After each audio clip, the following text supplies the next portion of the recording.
On behalf of the National Council of Women of Canada, I want to extend my heartfelt thanks to the Montreal Council team for their absolutely invaluable input and solid support in helping to bring today's program together. For those of you who are less familiar with the NCWC and our network, we were founded in 1893, and our work is dedicated to the well-being of women and girls and families. We raise awareness of issues, and we help in shaping policy directly with all levels of government. And our aim, of course, is always to improve the lives of all communities. Our foundational values are those of respect, integrity, diversity, gender equality, peace, and democracy. This event itself marks an important step in advancing our advocacy focus for the coming year, which members will recognize as directly tied to the common program theme adopted at the 2025 AGM. This theme, privacy, security, and safety for women and children in the digital age, working towards building a safer, more secure digital world, is clearly both timely and essential. Today's event is literally and virtually an important component to our ongoing advocacy efforts to have. And it is I've lost myself here, sorry. With that in mind, I would like to take this opportunity to encourage everyone to engage with your respective MPs, because the work that we do is not exclusively limited to raising awareness as we are today, but to, for example, our work to push for the Canadian government to implement age verification measures to protect children from exposure to age-inappropriate content. So I would like to take this opportunity, as I say, to have you reach out to your MPs and push for that legislation to go through. You can take note of our open letter that is on our website, which is www.ncwcanada.ca, and you can get a lot of information there about that initiative. Now, while digital safety remains a priority, I wish to reiterate, particularly to those who are less familiar with our network, that our advocacy extends well beyond a single issue. I encourage everyone to visit our updated website, as I've just mentioned, explore our policies, initiatives, and opportunities for you to become involved. And when I say come involved, it's not necessarily with the National Council. Please join the Montreal Council, join the Vancouver Council, join the Niagara District Area Council, join the Manitoba Council. Many of you are here already. Finally, and it is again with my sincere gratitude to the Montreal Council. Honestly, they've done a tremendous amount of work in putting this together. I want to thank them for their partnership and dedication. And it's now my pleasure to turn things over to Miranda Potts, President of the Montreal Council of Women. Thank you so much. Over to you, Miranda. Thank you, Penny. I'm not going to repeat everything that Penny said so eloquently, but Montreal Council is proud to be presenting this in partnership with the National Council and our work that we do together and going forward. Montreal Council is 132 years old and does a lot of work at the Montreal level, and we encourage people to join us who are in Montreal.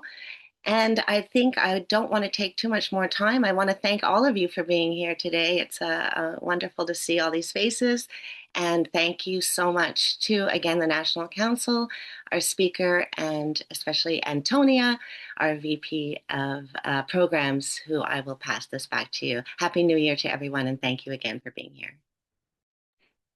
Thank you so much, Miranda and Penny, for your opening welcome and for telling us a little bit about the National Council of Women and the Montreal Council of Women, which I'm honored to be a part of, as Miranda mentioned, as VP Programs. So this partnership is one of many in an AI series, and many more events to come this year. So please stay tuned.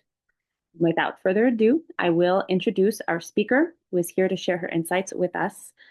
Stefania Picore is a recognized leader in inclusive communication and responsible AI, whose career began with the introduction of the first AI and automatic translation subject at an Italian university. After earning her master's and PhD in computer science, she applied her expertise in NLP and AI across diverse industries, from education to video games. She is the driving force behind implementing data governance frameworks and AI ethics principles in enterprise strategies, often guided by UNESCO recommendations. A passionate advocate for empowering women in tech, Stefania is an ambassador for women tech makers, women in AI, and women in games, and currently serves as the executive director for Women Tech Makers Montreal. Her commitment to ethical AI culminated in her appointment as an AI expert for UNESCO's Women for Ethical AI program, and her subsequent election as an ethical AI expert without borders, where she helps implement UNESCO's recommendation on the ethics of AI worldwide. Today, she supports several founders, through Don't Tech Stress, with a precise mission in mind to alleviate the tech burden, allowing founders to push their creativity to the next level. Without further ado, I welcome and pass the mic over to Stefania. Thank you so much. I'm very happy to be here, and I'm very excited to talk about how to stay safe, especially in the AI world, because I think it's the time to make sure that we have more and more tools. I will share my screen. So let me know if everything is good.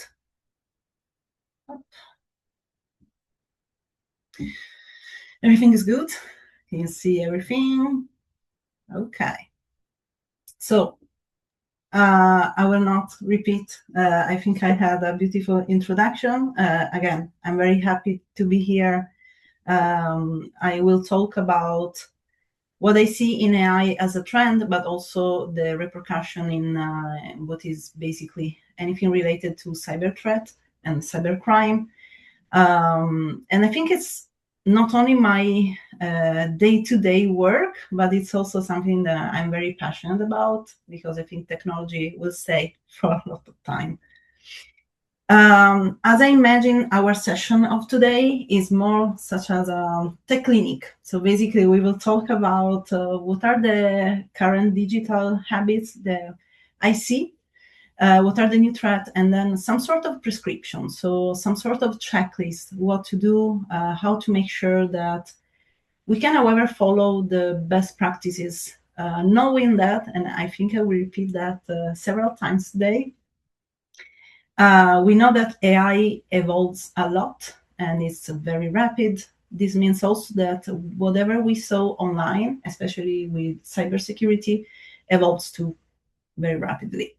Because basically, before it was like usual IT technology that was used for this sort of cybercrime. Today is AI, so they can use many tools in a very rapid way, in a very customized way, especially to basically create problems around people using their identity online. So I will say that, I will repeat that, make sure that today is just the beginning of a journey, but you are going to inform yourself at least once a month, because things happen very, very fast. So I will say that before we had only money. Okay, today the new money is basically data, because with data we can basically understand who is a person, their habit, we can understand what they're doing, when they're doing it, where they're going, what are their preferences, and so on.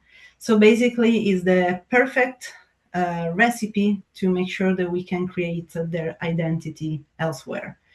This is also why we have more and more identity theft, scams, and of course, we talk about also financial fraud. I think you are experiencing this. Is more and more hard to join your bank by phone or just by a video call, because they will say to you, okay, for some operations, we need you to be in person here, because it is a problem also for them to see, first of all, if you are you, and second, also like showing your passport through a webcam might be dangerous too. You don't know what might happen with that image.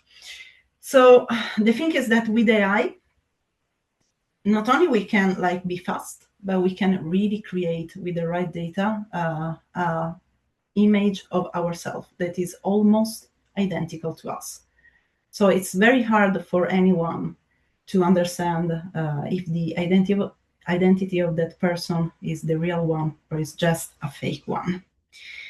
And of course, I think you use a lot GPT, Gemini, and so on. It's very easy right now to make sure that we can also talk like that person. We can mimic very well who they are, also in the language, also in their gesture, and so on. We'll talk about it later. So basically, before we were using data just to understand where we were keeping our our information, and that's it. Today, we use data to recreate our world. So it might seem as something that is positive. We might create a digital twin because maybe we have a company that is in Europe and we want to represent ourselves also there. But it might be also used in a very bad way, and someone can steal our image, ourselves, to then try to steal money, try to steal contracts, or any sort of things that you can imagine. That's the reason why we see more and more internationally, and also, honestly, each country has their own IT holidays, where basically it was something that before it was on the agenda of the IT professional. It was like, okay, just a reminder that I have to do some action during the year while I'm working to make sure that the company is safe and so on. But today we are trying more and more to have those IT holidays also for the general audience, because again, we are all handling data, we are all playing with AI, we are all on the social media, and so it's important to make sure that we know what we are doing, we know what data is out there, and how we can be safe, while, however, keep going with our life online. So just some of the international IT holidays that I was able to find. We have reminder for the identity theft. We have an awareness week I think in 10 days, more or less. So basically, it's a way to make sure that we know that we have to update our device. We know that we have to check the settings. This is extremely important right now because a lot of tools that we use day by day, it might be LinkedIn, it might be Instagram, and so on. We have the visibility of the settings and also the fact that there are some AI features that are enabled, but we don't remind ourselves that those settings are enabled. So sometimes you might help them training the model. Of course, it might help you in the day-to-day because it might synchronize better the information for you, but at the same time, it might be a risk. It might be a risk. Like an example that I recently saw was a Google Drive, where it was wonderful. You had a summary of the folder with the documents and also the content of the documents, which is like wonderful if we think about how to be fast in searching the information, but it's horrible if we think about, I don't know, documents with sensitive data. So in some way, that data is seen by a model. So there is the World Backup Day. Make sure that you have a backup of your data that is stored safely. We had in the last 5 years a lot of crashes and data that has been lost.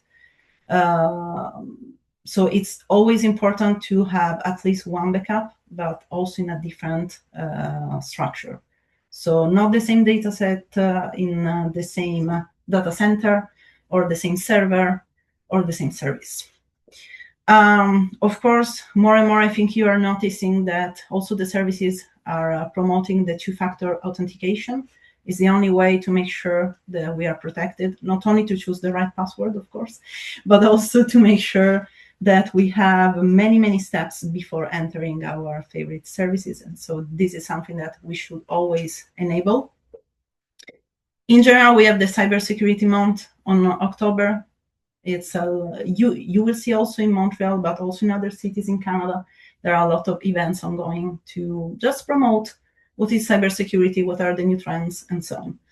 And the Computer Security Day. This is another one where basically is, okay, how we can use computer, making sure that we are following the best practices at today and remain proactive in protecting our data and what we are doing. So, I have a question for you. You receive an email that looks exactly like it's from your boss, using their correct name, maybe the correct also style when they are writing, okay?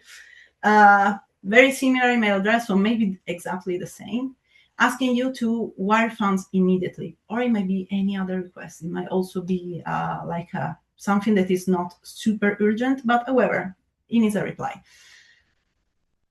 If we talk about someone who is not your boss and is a cyber criminal, what he's doing? Can you tell me? I can see the chat, so maybe Antonia, you can tell me if they write something. Phishing. Someone's writing phishing, spoofing. Okay. Spoofing. So we are talking about basically the spoofing. So we are trying, and we will see that today we don't see spoofing only on the emails, we see also on other way. So it's a way to disguising communication so that we can obtain something, basically. And we think it's a trusted source, but it is not. And you get a text message, it's your bank account has been locked. And you have a link to a website that look official, where you are asked to enter your SSN and password to verify your identity. What might be this in this case? Phishing. Mm-hmm. One for phishing. Okay. So in this case, this is tricky.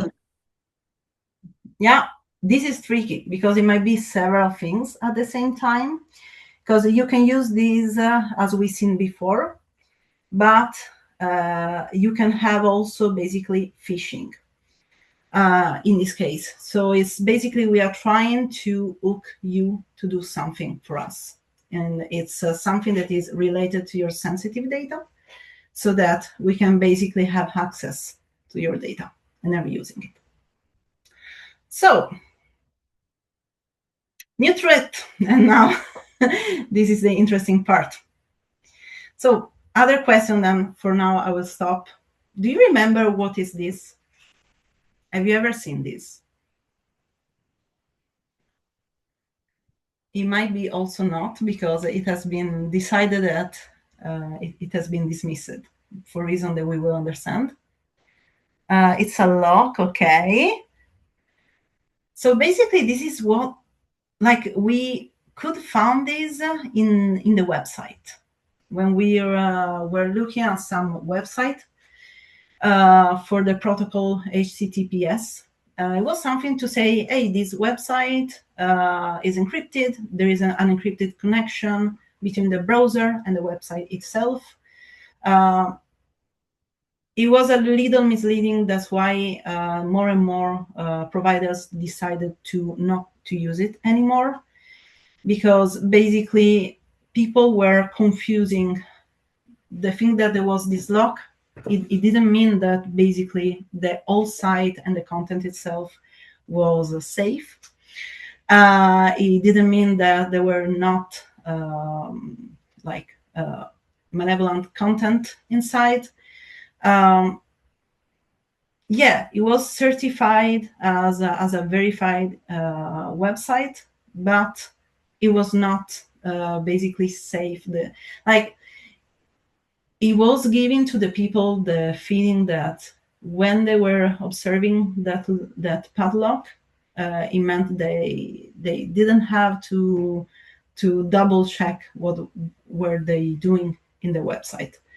And you can imagine also to use a certify and verify website for the homepage, and then you can redirect the user to other pages that are not verified anymore. And maybe users will not even look if the padlock is still there, but they will trust the source at that point. So this was all the internet, where everything was easy, where we received email with the weird grammar stuff and like robotic voices on our phone. Today things are different. So the old rules are not working anymore, unfortunately. So have you ever heard about the grandparent scam? And this is exactly why the use of AI is super interesting and also super bad. So basically, it's a scam that is still ongoing. People were faking other people, like family members, to make sure that like the grandma, the grandpa could send them money.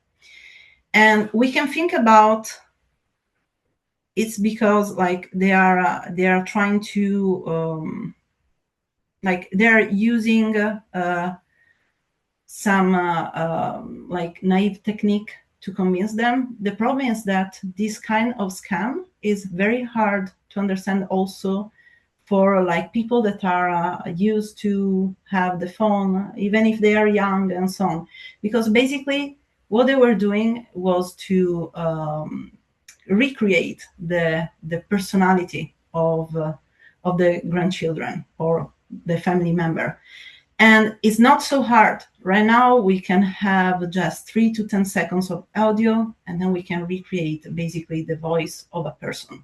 And you can imagine if you upload a video of yourself on the internet, it's very easy then to just download it and do a replication of your voice. And there were some studies to understand if people were able to basically discern between the real and the fake person.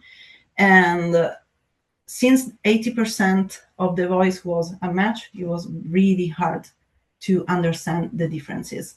So as you might think about it, we cannot trust anymore what we see and what we hear. We need to find other way to protect ourselves. So I don't know if we can hear the audio, Antonia. I will try to put it, but in case if it is not, I will send you then later the link and you can watch it. Let me know if you can hear it. Check it out. Okay. No. Okay, I will see you later because basically it will explain to you how it is used, the technique of vishing. So we talk about phishing. Now there is the vishing, which is exactly what it has been used for the grandparents scam. So what we can do if we receive a call, it might be our friend asking for money. He's in a very bad situation and honestly, it happened to me. I had a friend who asked for money and at the end of the day was not the real friend. What we can do? So first of all, we need always to assess the situation, I will say. If we have something that needs to be done very fast, step back. That's the first thing that I will say. Don't trust anything.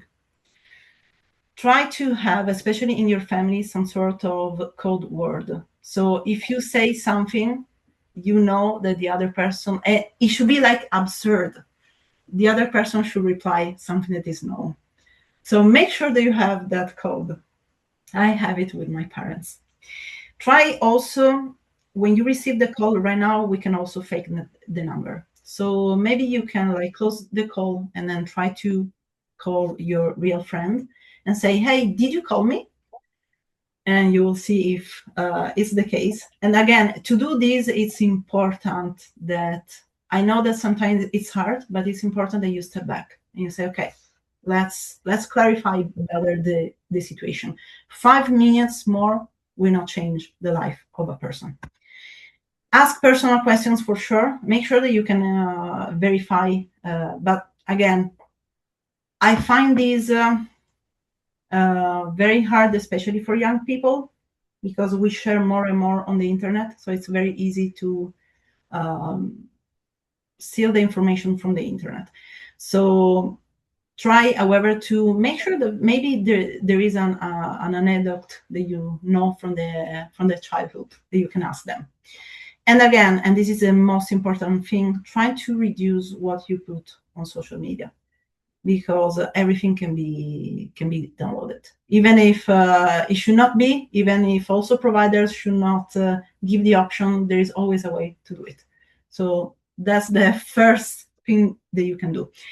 And you will see that no matter, however, which type of attack you can have, there are some common strategies that you can always apply, which is something good, because this means that even if cybersecurity and cyber attacks will evolve on time, you will always have some sort of standard practices that you can follow. So I was talking before about the digital twin. So basically, we can simplify, it's a copy of ourselves. It might be in a meeting, it might be also just our presence online. It's our digital twin. For some time we talk about metaverse too. One of the reasons why metaverse didn't work out or has not worked out yet is also for that, because it's extremely risky to use the metaverse to do some work stuff that should be handled in a room without any microphone or cams. But the problem is basically, imagine that you are connecting in your usual, like today, we are all connected on Zoom, but imagine that there was a person that was able to download the participation names, also some activity online of the videos. For example, right now, I'm just looking at the presentation. I cannot really look at your faces. So, and I'm thinking that you are here and you are the real person, but instead it's just, it might be a recording, or it might be also several people that are using your identity to be the fake version of your digital twin. We'll discuss, and at some point I give you some personal information away. I know that I can trust you, but in the real scenario, you are just strangers, and you will reuse it back. Well, in Hong Kong, we had a case where a lot of money has been agreed on, just because the person was thinking that the people in the chat with him were the colleagues of every day. And it was not the case, which is also the reason why some bank operations are not possible online, because right now it's very easy to fake the digital twin. And again, how to protect, how to defend ourselves. We have, again, the out-of-band verification. So try to make sure that you have a different channel of communication where you, before saying yes, you can say, is it true?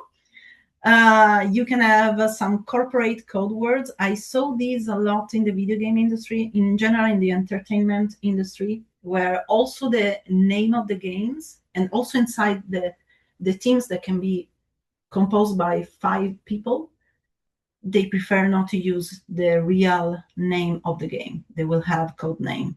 Because first of all, if you know, that means you are inside the right team. And if ever anything happens, the real name will not be exposed to the audience. And of course, then you have some AI-driven detection tools. You have some software that you can use. It depends honestly on the situation. In some cases, they will not really work, because it's AI against AI. So it all depends on how much is able that tool to identify some weird patterns, for example, in the chat room. Another thing that I think it's extremely important, especially here to talk about, is the non-consensual intimate imagery. So we know that today is a big problem.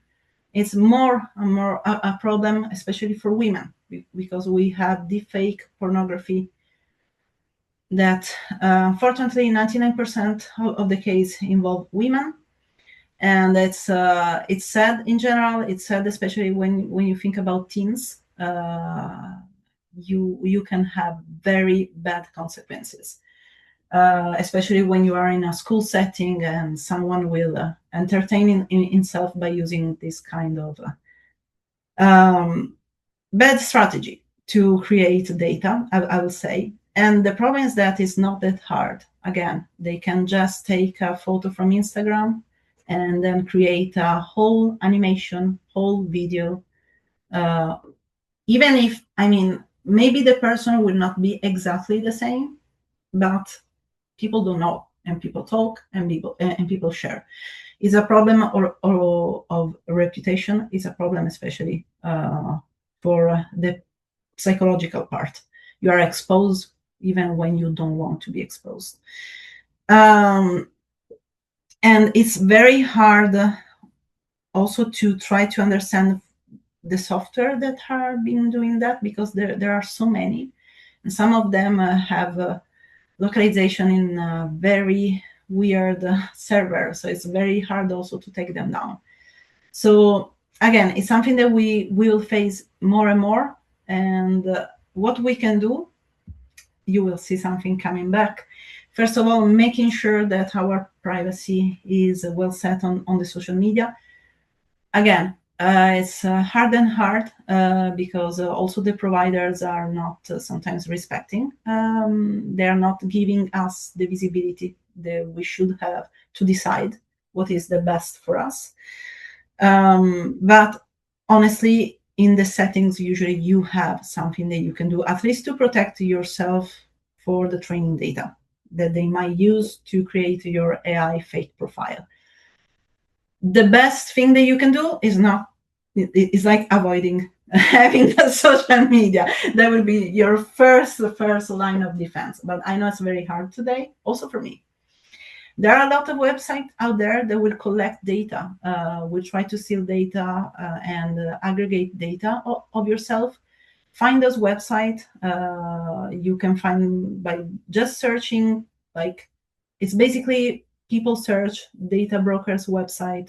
They are often used also for work to make sure you can retrieve emails from companies and so on.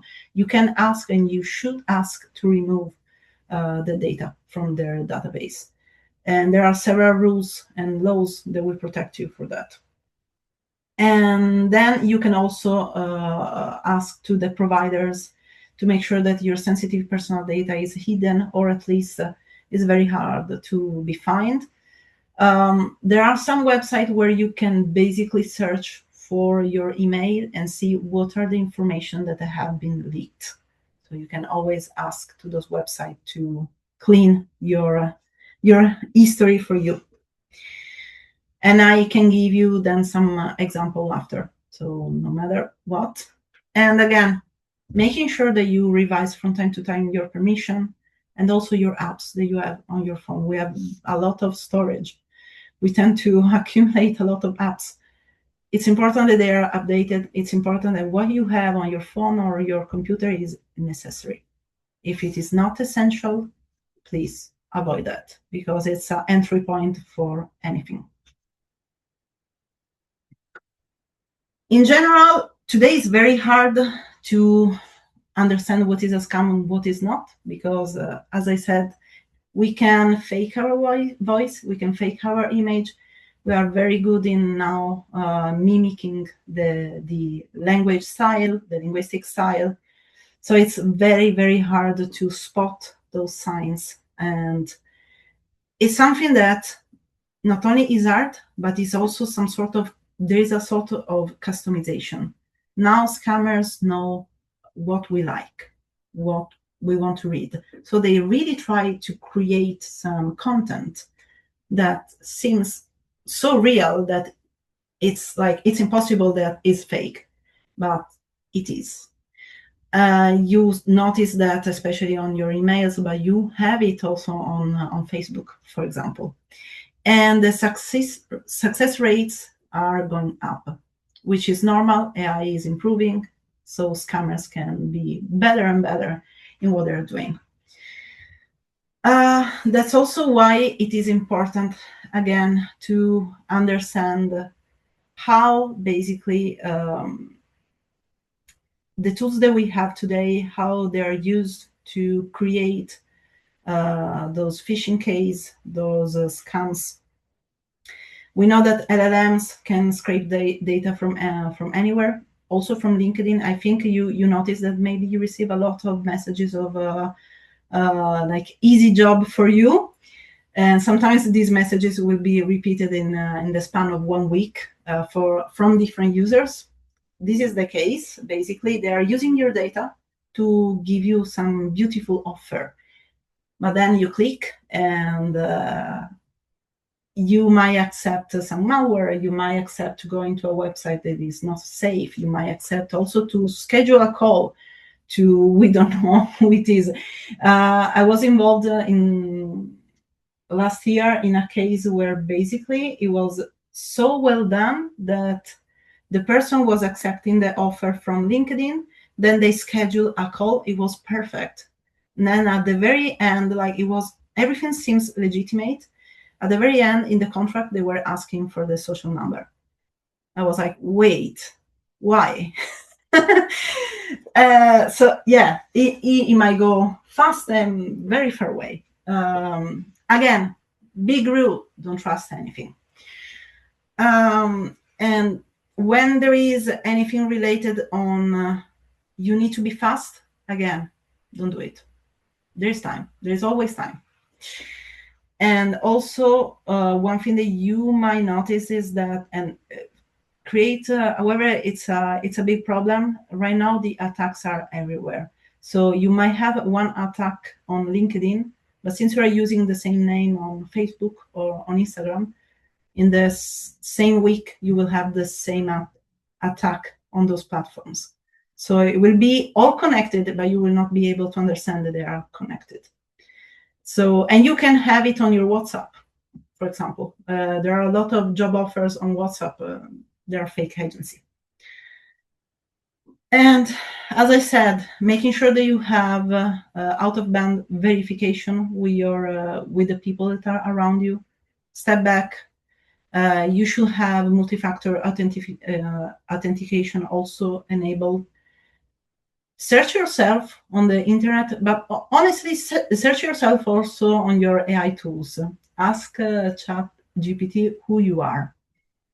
You will be surprised what can happen. And companies should transition to basically the zero trust architecture, which is also my number one rule for you in your personal life. Making sure that you have all the properly AI-driven, but also like normal statistic tool that can see what are the outliers in the communication that you are receiving. So last thing that I want to show you are the QR code, because this is however recent. I think we heard about it in 2025.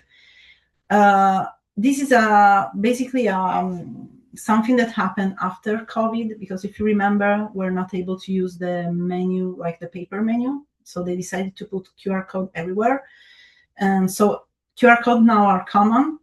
We saw that in Montreal, we have some QR code to pay for the parking. And some people decided to just put QR code that were not done for paying the parking.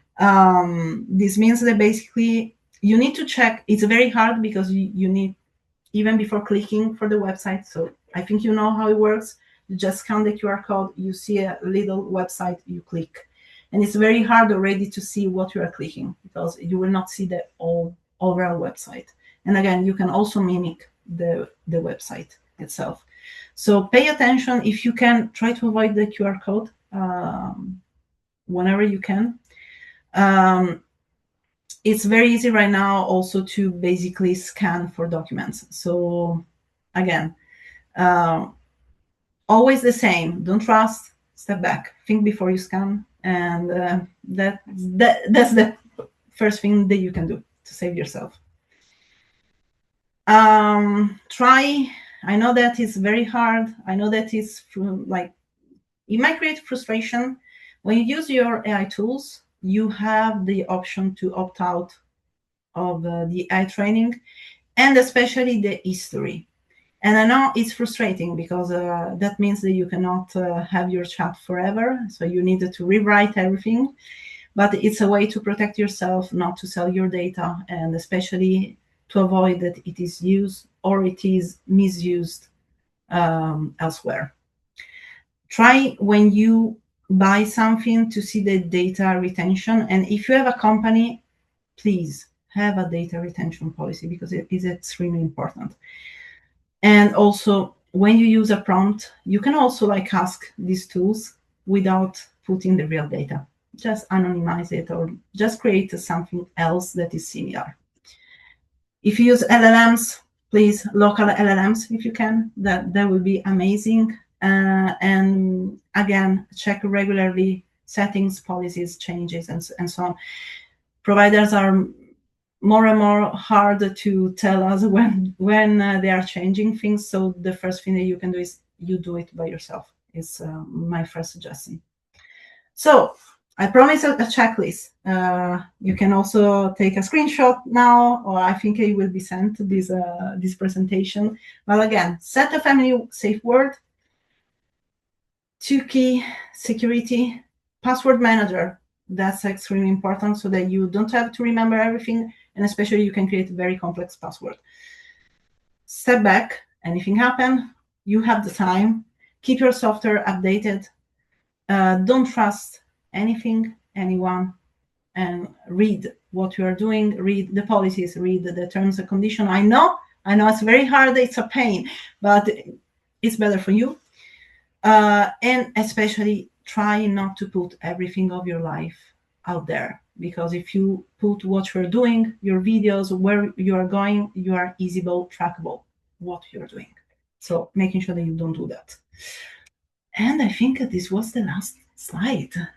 So thank you so much for inviting me. Wow, that was incredible. Thank you so much, Stefania. I'm sure everyone's processing it just like I am. Thanks for covering so much in-depth information about deepfakes data. I'm definitely going to think before I scan. I'm definitely going to look at the checklist, and I'm ready to Google myself and ChatGPT. Yeah, you can discover a lot of stuff. That's great. So we will open the question period. I'll be moderating. So there were some that came in, and as they go, please put them in the chat, or you could also raise your hand. I do have one that came in I'd love to start with from Penny. So the question is, what are the most pressing gaps that you might have seen in Canadian legislation regarding this? I think it's mostly on, but it's not only in Canada. I think it's international, is how to regulate, first of all, how to regulate AI in general. Because I think we are in a time where we need to have support from our government on how to be protected. And I think it's their duty to support citizens, to not let them do understanding AI on their own. And the second is promoting education on these tools and promoting education on cybersecurity.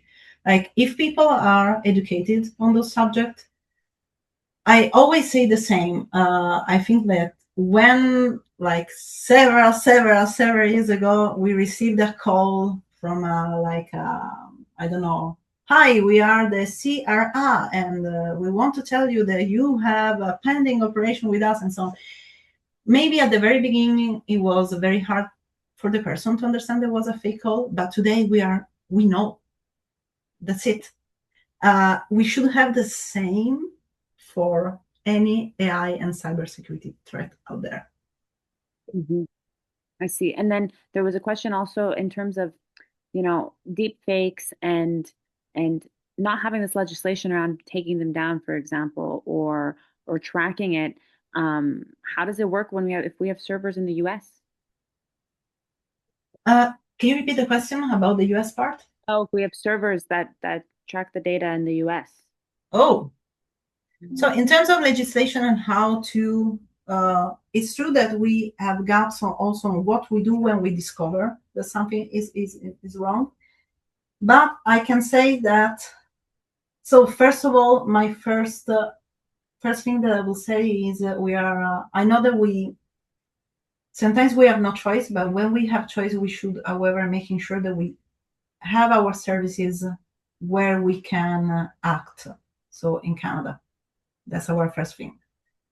The second is, however, there are some nations, especially in Asia, Brazil, and I think right now Spain, they are including more and more legislation about deep fakes and especially consequences for people that are doing this.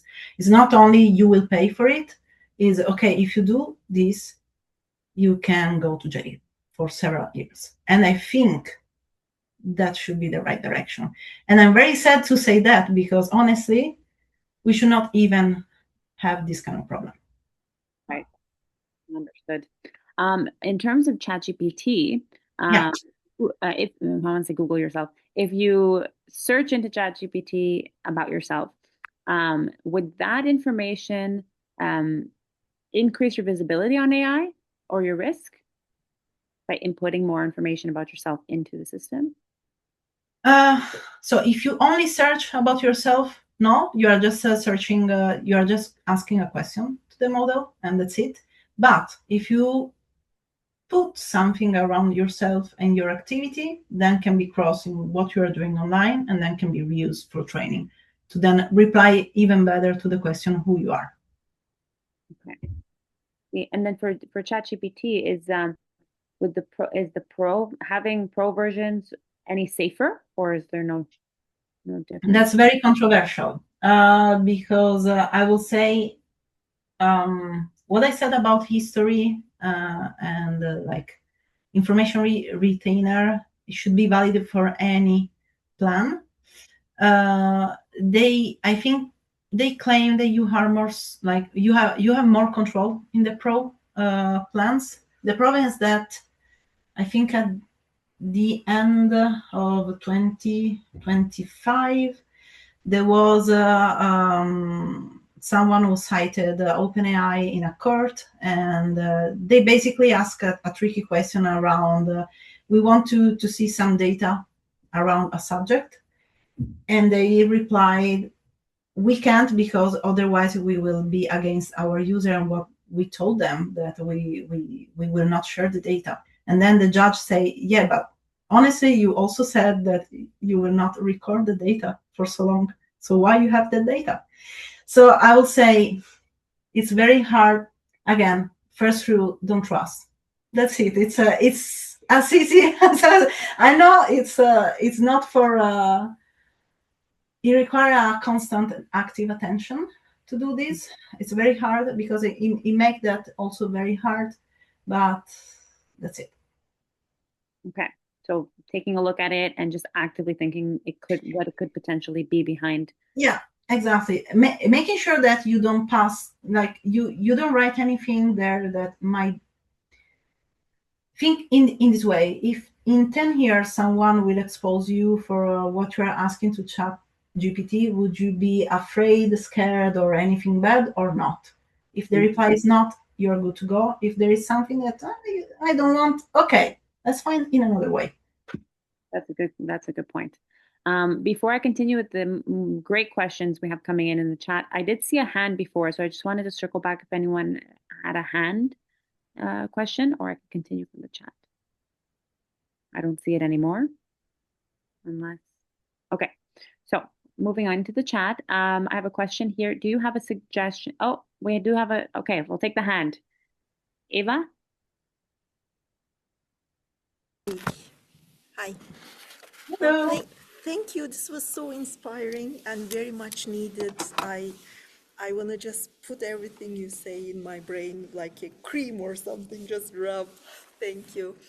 Uh, I want to go direct. I have been in mental health for 10 years. I have been a coach and I have worked with families. And 3 years ago, actually, I started trainings on AI ethics. And I find a big connection with mental health and AI ethics. Now I started posting weekly and I have a schedule now. I see myself that I can teach about AI ethics in mental health perspective. Mhm. Of course, I'm working with ChatGPT. Like I have a schedule, I have a curriculum. I started doing this on LinkedIn for now. And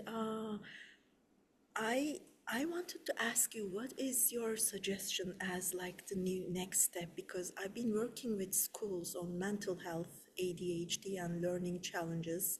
So I'm very comfortable around, especially educators and Mhm. parents and students. So yeah, I'm looking for to work with in education with educators. I have that language already. So I'm just brainstorming, and I just wanted to say hi and I adore you. I mean, I use neurological feedback games, which is very different than your gaming, of course. But yeah, I just wanted to see what you would suggest. I'm all ears listening, and Yeah, thank you for everything you do. You're amazing. thank you Thank so you. much. So I would like to talk with you on LinkedIn so I can also understand better. But I will say, I mean, you have the experience. Try to make sure that you have a source of information that is always updated because that's always important. And what you can do is, since you have already the connection with the educators, is also to ask them what are like what is their point of view, what are the opinion, how they can be helped. Because however, they they will stay with the children for a lot of time. They will see also how mental health can affect their days. So it might be the first thing on, I would say, instead of teaching something, is more on, I have the solution that are backed by the science, by my experience. I can help. First of all, helping your day to day as educators. Second, which is I think your mission, is to help children and to help those people that are living that situation. And I think it will be something that will create even more space for it, because once you are you are there, you will have more ideas. You will specialize in different approaches and so on. So yeah, it's super interesting, and thank you for what you are doing. Thank you for that question. I do want to note that it is the top of the hour. We will continue on a bit, but just to be mindful of everybody's time, if anyone needs to hop off, you're welcome to do so. If anyone would like to stay a little longer, we'll spend an extra few moments tackling the questions that we can with our speaker, and any others we could definitely send to her. And if there's any information she can share regarding it, we could always send it to those participants. Yeah. So if anyone's hopping off, thank you for being here. And Yeah. we'll continue for a bit. So Beryl? Thank you. Good morning. Thank you very much. I was very interested in what you said about QR codes, because I think wherever you turn around now, there's these QR codes that you're supposed to scan to join the website. For instance, access to a silent auction for a fundraiser, or access to a parking apps when you park your car. What should I know about them? Because they're every time you turn around, there's another QR code that you scan to get on it. I mean, when Yeah. you're parking your car, how do you know whether it's what to do to protect yourself? So I will say whenever you can, try to opt out. For example, for the parking lot, if you can maybe connect to the website with the number of the parking and not using the QR code. It's an extra step, but it's safe. Same when you go to the restaurant. Yeah, okay, you can use the QR code for the food, but you can also ask for like as we did in the past. Okay. The other thing that you might want to try is also, like, again, try to read the website that the QR code is addressing to you, and try also, if you have the time, and again, I know it might be frustrating, try to scan the other QR code. Like, for example, for the parking lot or for the menu, maybe you will have different website, which is weird. They should be always the same. Try also to look like physically to the QR code. Is it something that is stick like it is? You might spot that one is like super new and the other are old. Why? That's also weird, and so on. So, and it requires a lot of time. I can understand this. Thank you. You're welcome. Thank you for that question. I will note these slides will be shared because there was a few people asking, so the slides will be shared. And this is a first part of a multiple part series on AI. So I will pass the next question over to Maria Peluso. Hello, Maria. Oh, you're muted. Apologies. Thank you. Thank you very much, Stefania, for such an intense presentation. And I'm glad you're going to be sending us your slides. We're all overwhelmed, and I have no confidence that we will be able to resolve everything, just like we gave confidence to internet, remember? And to the web and all of that, and here's where we are. What my question is there any way simply to reduce the number of phishing and spam that we get on our email? How the heck can you stop this? Yeah, so I will say, and again, I really repeat myself, are not the easiest options, but they might help. So first of all is making sure that you have one email address for the use you want to have. Like, you want to subscribe, or you are obliged to subscribe to some newsletter to obtain your discount or to buy something. Okay, you will have a dedicated email for that, so that even if you receive trash, it's there. We don't care. And create the like the alias. I think it is the right word. So basically, you can have one email, and then you create attached to this email different emails that basically will not share your primary email to the others. This will help you understand from where the communication coming from. So you can also understand that maybe that person or that service that you were trusting is selling your data, because it's all coming from that part. Other thing is, in general, for everything that requires sending money, services like Amazon and so on, making sure that you use one email that you don't use for any other services, because it will be less visible. And again, you will know that email is used for Amazon, for, I don't know, one other service, that Uber maybe. You know that you are in control of where you are putting your email. So at that point you have a clear idea what they are doing with your data. So you cannot stop the spam, but at least you can try to have different emails and try to filter what are the good services that you can trust, what you cannot do. And there are some websites that let you write your email, and you will have a list of any leaks that you had online. If they have used your email and derived your password to then sell it to other services. Perfect. Thank you so much for the answer. Thank you, Maria, for the. Thank you. Thank you. There's a couple more that are popping out from the chat that I will, so I think we'll have time for maybe 2 or 3 more before we do our closing. So one question that's come up a couple times, do you have a suggestion for a password manager? Honestly, it all depends. If you are using a VPN, and that's the other thing that I didn't mention now that I think of. Try to use a VPN because it's extremely important for your browsing history and localization. Sometimes you have password managers that are already in the VPN. So, for example, I think ExpressVPN has a password manager included. Otherwise, 1Password is very good. It's the one that I use. For now, I can say that I was satisfied. Fantastic. Thank you. And that's actually another question. Should we use VPN? So check that question off. There's some discussion about, how social media, it's our greatest source of information on us, but it could also be used against us. And, there's also all these subscriptions and apps and questions of asking us to put our face or picture into some form of interactive app, right? So there's a question on, the hairstyles, the glasses, the seeing your,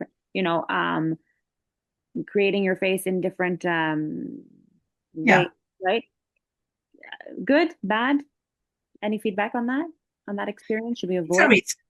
It's a risk. If your fun and the result that you obtain is more important than the risk itself, do it. Like you can do it by knowing that photo that you are sending to see for your glasses or your hair and so on, it might be sent somewhere in a server in China or in the United States where you don't really know their policy for data cancellation and so on. Same goes, by the way, if you use TikTok for the filters. Same. Even if you don't send the video outside, however, to put the filter on your videos for preview, it needs to retrieve your data to apply it. So that's another thing that people don't think about it. So I would say, if you can, we were able to exist even before those services. So let's try if we wanted to avoid it, and that's it. Absolutely. And just to add to your comment before about emails, dedicated email for online purchasing, someone in the chat suggested they have a dedicated credit card that for online purchases that has a lower credit limit, just for in-person shopping, just in case. And not only that, we are lucky here in Canada. It's extremely easy in Canada to freeze our credit, to make sure that we don't have people entering and activate mortgage or anything else on our name. So please do it. It's you can do it with Transfer Union and Equifax. You should do it with the two. Mm-hmm. And it's extremely easy, but it's a lot of risk are present. Speaking of money, e-transfers, should we be careful? Should we delete any spam or block anything that comes in, emails, things like that might be? So you can delete spam without entering the email. I will say yes. Also, to make sure that your email is clean. I think it's also good to understand what you have there. E-transfer, you need to make sure, especially when you use, for example, for Marketplace on Facebook, to read what you are doing, because sometimes they can send you a request for money that you are expecting to send the money, but they are requesting you to give them money. And if you don't pay attention to what you're doing, that you do it on autopilot, you are giving away your money. So I will say that's important to remember. Fantastic. And there's a question, what is a VPN? So I know it's a virtual private network. So it's yes. a way to connect. So basically, it's a way to connect with your phone, your TV, your computer will be identified not with your local, I would say, internet address. I'm trying to simplify internet address, but with another internet address that is localized. It might be in Canada, it might be in the United States, in Italy, and so on. So basically, they cannot, because from the internet address, they can understand where you are located, more or less. They can understand your area. They can understand where exactly in Brossard are you located. So you are hiding this piece of information and you are just using another address. So if they ever have this information from you, they will not have exactly where you are living. Okay. And for the business inclined members on our call, how would you address security concerns when your business, like many businesses, are based on personal marketing, personal branding, all of that happens online? That's I wanted to ask that one. That's a tricky one. so again, your brand will be exposed to the visibility in positive and negative terms. This is something that you have to take into consideration. This means also that I will not say that it's only the enterprise, like it's only the personal brand, but it's also the enterprise one. There are a lot of roles out there that are their duty is just to check the reputation and making sure that they are super fast to understand if there is anything bad happening against your control. So this means that having your personal brand or enterprise brand out there, it's very like it needs other tools to make sure that everything is good. For the calls and so on, again, you can use the personal code that you will need to change because if you use it every time, at some point someone can catch it. And again, that's the only thing that you can do to protect yourself. And whenever you can, especially for very sensitive data, try to make sure that you can be in person. Okay. And I think this will be the last question that I ask. Because we are on the Zoom platform, we sometimes may receive a notice saying, use AI companion. Should we feel safe in doing so? In general, I would say it's like using Gemini or ChatGPT. They are analyzing your data. You should be safe in the sense that if you know their policies and if you can act, you can also be visible on what they are doing with your data and which data they are collecting and request the cancellation. And it's important for you to have the AI companion use it. But again, don't say yes only because it's Zoom or because it's Google, or making sure that you do your stuff, you do your own work. That's it. Your due diligence, absolutely. And same for Copilot if you're using Microsoft, because I know that Copilot now is there and they are imposing us to use Copilot. The same for Copilot. Yeah, absolutely. Okay, I think that brings us to the end of our questions. I want to thank Stefania for bearing with us and then helping us out. I think we covered everything that everyone was curious about, but thank you for sharing an incredible presentation. I'll pass it over for a quick thank you on behalf of the NCW to Linda McDonald before I close us off. Yes, thank you, Stefania. You told me so much information. I'm more scared now than when I started because I'm a grassroots activist and we just can't be in hiding. Anyways, that's just life. I've been accessed as well through remote access and had money stolen from my bank account. And I have a friend who had the grandmother fishing, or vishing, I guess. So it's horrible. But anyways, education is important. And thank you so much for all your wisdom and knowledge and your caring. And on behalf of the National Council of Women and the Montreal Council of Women, we're very proud to have you come and speak with us today. And it's thrilling to see so many participants from all across Canada. Very exciting. It shows how important the issue is for ourselves and the safety of our families and those we care about in the world. So hopefully we'll see you again sometime and an update. And I'm sure we'll think for many, many hours about all that you've taught us. So thank you very much. Thank you so much. And I'm available also on LinkedIn if you have any other question. I'm very happy to reply. Yeah, thank you for the closing remark, Linda. That brings us to the end of our meeting. Please note that this is recorded, so you will have access to this. And thanks for all for staying on the extra time. That means everyone's engaged, which means we will see you all at our next AI series. And from the Montreal Council of Women, we'll take a quick moment to let you know that there is another workshop event happening in 2 weeks. If you are interested to attend, I will put the link. It is on January 29th at noon, so another noon Zoom. And the topic is on a mini workshop to welcome the new year, nourishing your body, mind, and spirit with speaker Catherine McMurrow. So I'll just leave that there, as it's not on our website yet, but it has been circulated in our Pulse newsletter. So with that, I thank you all for your time today and for the collaboration for this AI series, and we hope to see you all again very soon.